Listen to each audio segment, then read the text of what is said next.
Hello everyone, welcome or welcome back to my channel. So the day I'm shooting this video is 15 December 2022 and the time is around 8:15 p.m.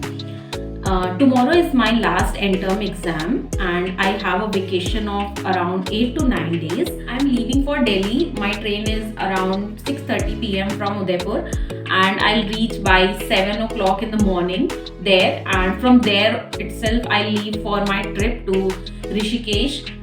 It is a 3-day trip, and then I'll come back to Delhi and spend some time to my sister's house and then come back because our sixth term is starting on 26th and we have registrations on 25th December.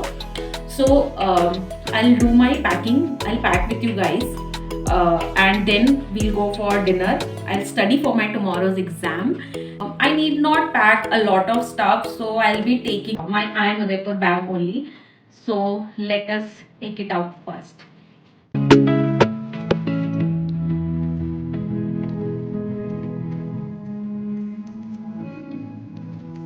This is the bag that was given by our college. It's quite spacious for one person at least, and it has laptop compartment also and a lot of other compartments inside. Let's get started.